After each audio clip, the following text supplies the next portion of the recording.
YouTube friends, it's story time. My makeup's worn off. It's not Wawa time. Basically, there is no rest for the wicked, which is me.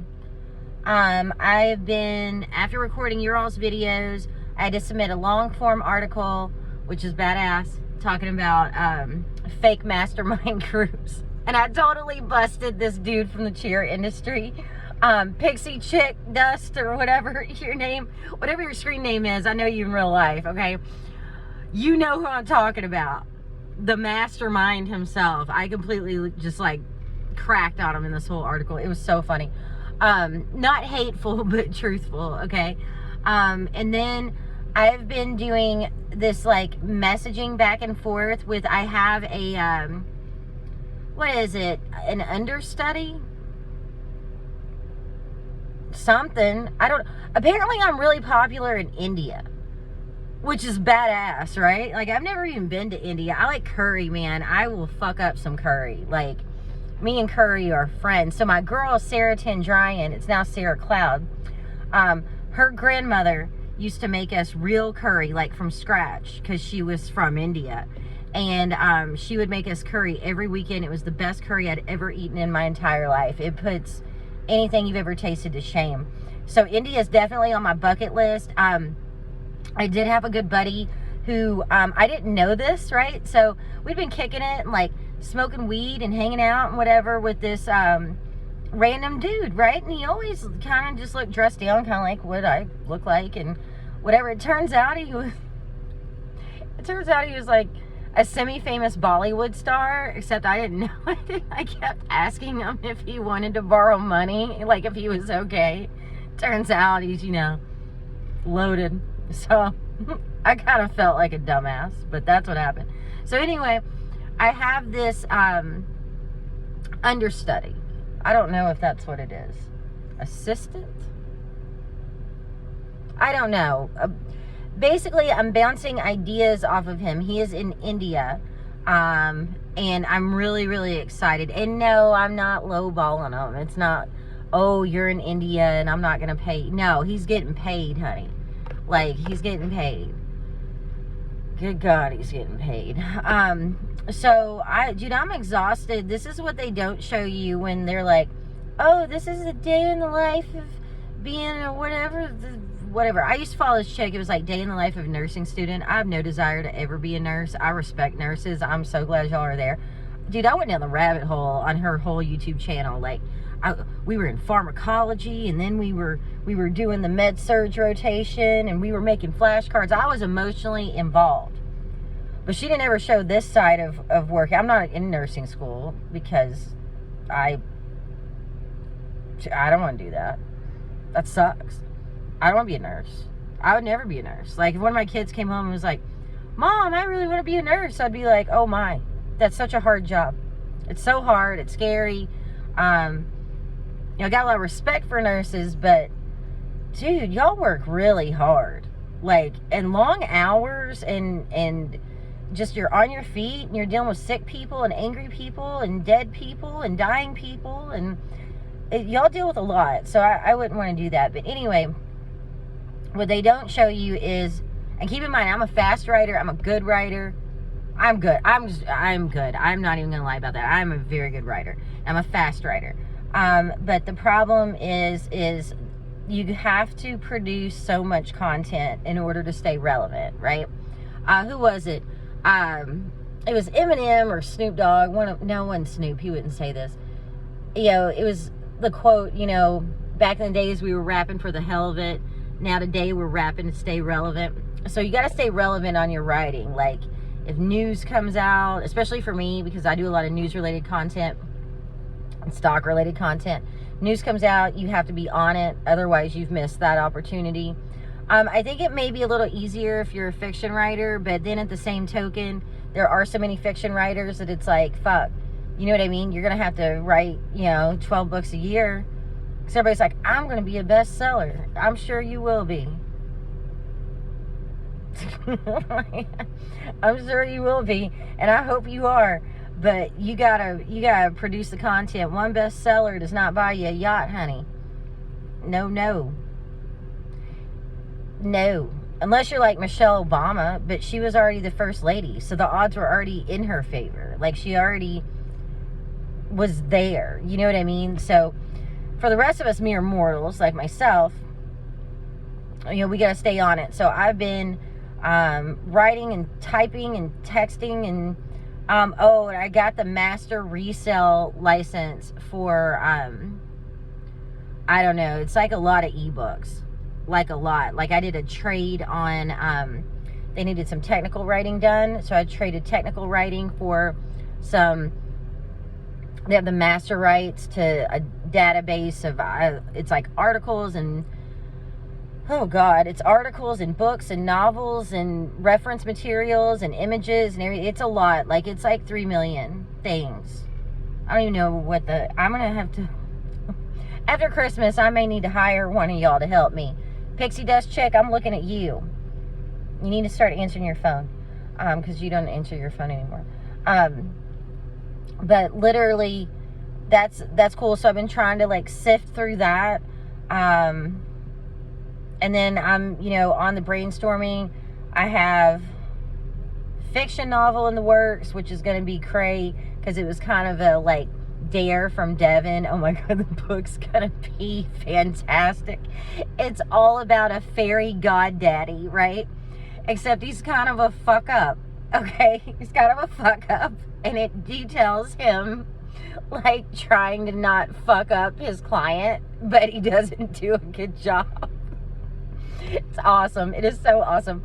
And then, of course, finishing up, you know, the debut novel. But this fairy goddaddy may come ahead of time. Again, I'm not traditionally a fiction writer, so we'll see how this works, okay? But anyway, I've got that coming out. I'm going to do a couple short ebooks that are going to launch, I want to say February, because they're fairly short. So those are going to be just going direct to Kindle. We're not going to make a traditional copy. There's no need to. But, you know, we're going to do that. I'm working on my trivia series, which has been super cool. People dig it. People dig it. People are like, dude, we take a shot every time we mess up. Well, hell yeah, have fun. Like, I'm glad. That's one of the things my little guy in India, he is helping with that. He's going to be very instrumental in the trivia game. So I'm so excited to have his assistance. Like, he's considered a generalist knowledge-wise, which means he knows a little bit about everything. It would be like the potpourri category on Jeopardy, if y'all remember Jeopardy. If y'all still watch Jeopardy. So he's going to be helping a lot with that. I'm so happy to have him on my team. What else is in the works? There's going to be a military book that's in the works. It's kind of cool. It's taking a lot of research. And then there's a series I'm working on that's coming out. There's a lot of projects in the air, a lot of balls going. Jessica, how do you manage to do all that? Well, because I think I'm technically ADD. So for me, I feel at peace when there's a lot of different moving targets.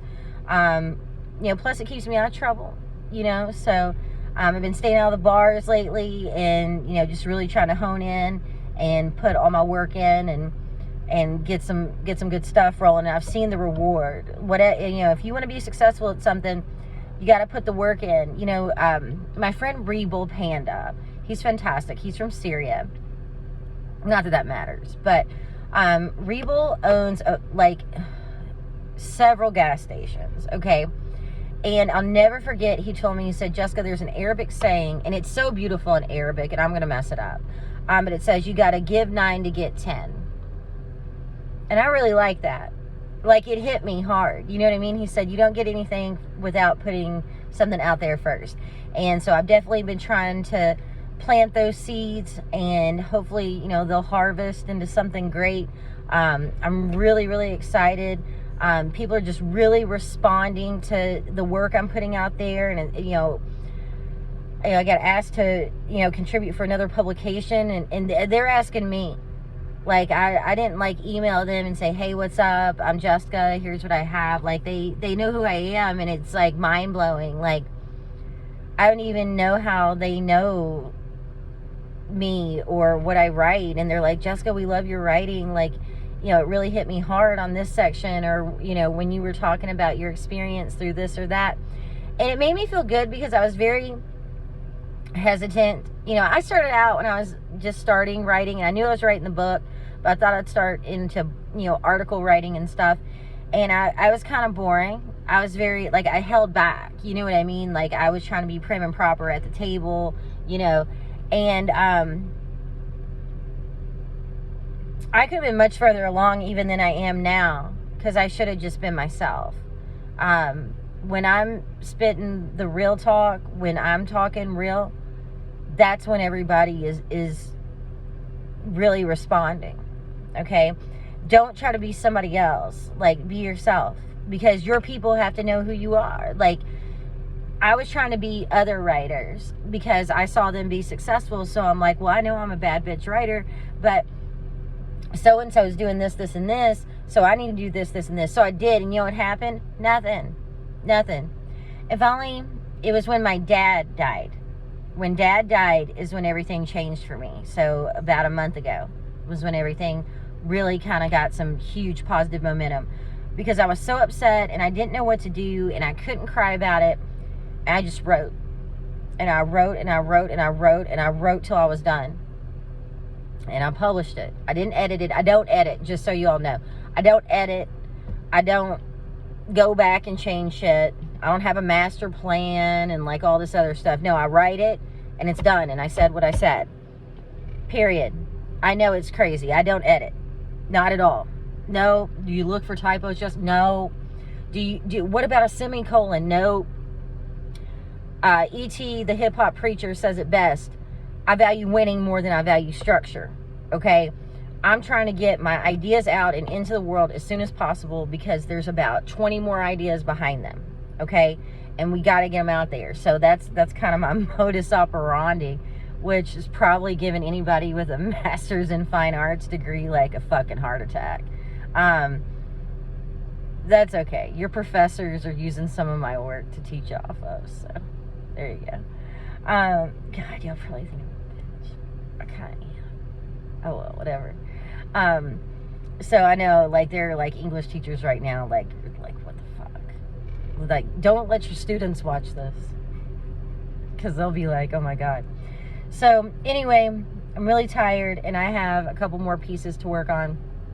So I will see you all in the morning. We'll have writing prompts for you, more trivia games. There'll be more story time.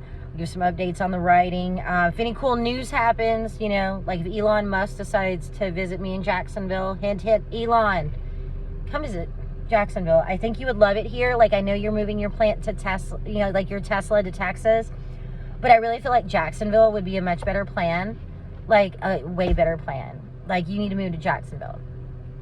Like, you and your whole, you and your company, like, or just you. Like, I'm obsessed with Elon Musk. I'm going to be honest.